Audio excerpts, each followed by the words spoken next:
కార్మికుల సమ్మె 4వ రోజుకు చేరుకుంది. విశాఖ లాసన్స్ బే కాలనీ మున్సిపల్ కార్మికులు ఆందోళన నిర్వహించారు. సీఎం జగన్ పాదయాత్రలో ఇచ్చిన హామీలను నెరవేర్చాలని డిమాండ్ చేశారు. మున్సిపల్ కార్మికుల సమ్మెతో విశాఖ నగరంలో చెత్త ఎక్కడికక్కడ పేరుకుపోయింది. దీంతో ప్రజలు అనేక ఇబ్బందులు పడుతున్నారు. మరింత సమాచారం మా ప్రతినిధి రామకృష్ణ అందిస్తారు. రామకృష్ణ, తమ డిమాండ్లు పరిష్కరించాలంటూ మున్సిపల్ కార్మికులు ఈ నెల 26వ తేదీ నుంచి నిరవధిక సమ్మె చేస్తున్నారు. మనం చూడొచ్చు, ఈ రోజుకి 4వ రోజు చేరుకుంది. తమ డిమాండ్లన్నీ నెరవేర్చాలని ప్రభుత్వాన్ని కోరుతున్నారు. అయితే ప్రభుత్వం నుంచి స్పందన రాకపోవడంతో సమ్మె బాట పెట్టారు. అసలు వారి డిమాండ్స్ ఏంటో మనం అడిగి తెలుస్తుందమ్మా. సార్, మేము ప్రభుత్వాన్ని కోరేది ఏంటంటే సీఎం గారు మాకు అప్పుడు ప్రమాణకు ఫస్ట్ చేశారు, పర్మనెంట్ చేస్తాము అవుట్ సోర్సింగ్ వాళ్ళు, కానీ మాకు చేయలేదండి సీఎం గారు. మేము పనికి సమానం అడుగుతున్నాం. మా డిమాండ్స్ మేము ఇంకేమి ఆయన కోరట్లేదు. 4 రోజుల నుంచి సమ్మె చేస్తున్నారు కదా, ఎవరైనా అధికారులు కానీ ఎవరైనా స్పందించారు? ఎవరు అధికారులు కూడా స్పందించడం లేదు. మాకు జగన్ ఎక్కిన తర్వాత మీకు పర్మనెంట్ చేస్తాను, నేను ఎక్కాక మీకు ఒక హామీ ఇస్తాను, నేను అందరిలాగా సీఎం కాదు, నేను మీకు ఉద్యోగాలు ఇస్తాను, మీకు ఇస్తాను అనేసి అన్నారు. అంటారు. ఇప్పుడు వచ్చి మీరు 4 రోజులు బట్టి చేస్తున్నాం, ఎవరు అధికారులు ఎవరు రాలేదు, మా పర్మనెంట్ చేయలేదు, సమానమైన అడిగాము.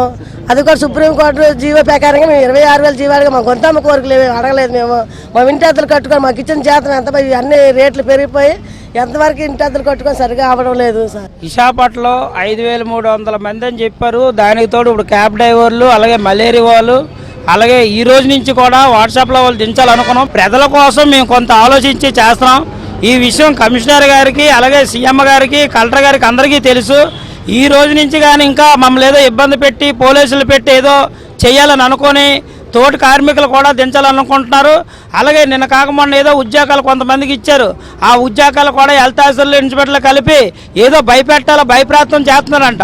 వీళ్ళ ఇంట్లో మనుషులు పెట్టుకున్నాడే కాదు, అధికారులకైనా లేదా ఆఫీసర్లకైనా మేము ఒకటే చెప్తున్నాం, ఈ రోజు వర్కర్లు భయపెట్టినట్టుగా అయితే రేపు నుంచి ఇంకా తాడోపేట రోడ్ల మీద చెత్తలు ఉంటాయి. ప్రజలకు మేము మద్దతు ఇస్తున్నాం. ఎందుకంటే ప్రజలు ఇబ్బంది పడకూడదు, కరోనా కూడా వచ్చి ఉందని చెప్పి మేము ఆలోచిస్తున్నాం. ఇది సీఎం గారు తెలుసుకోవాలి.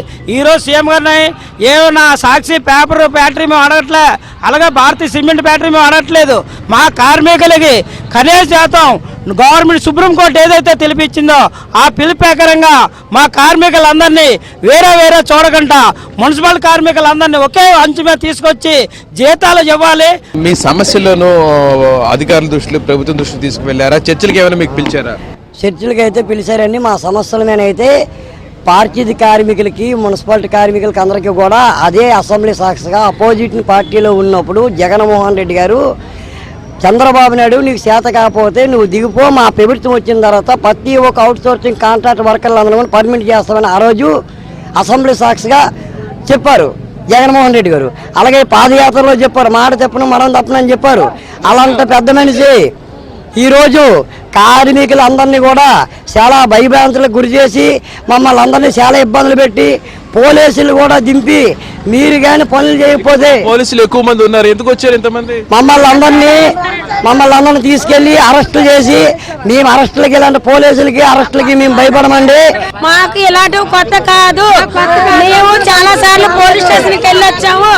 మమ్మల్ని ఎవరు భయపెట్టినా మేము భయపడము. ప్రాణాలనే పోతాం కాదలము, ఏదైనా సాధించుకొని మా సమ్మె విరమిస్తాము. మేము సాధించుకొని మేము సమ్మె మేము డ్యూటీలకు వెళ్తాము.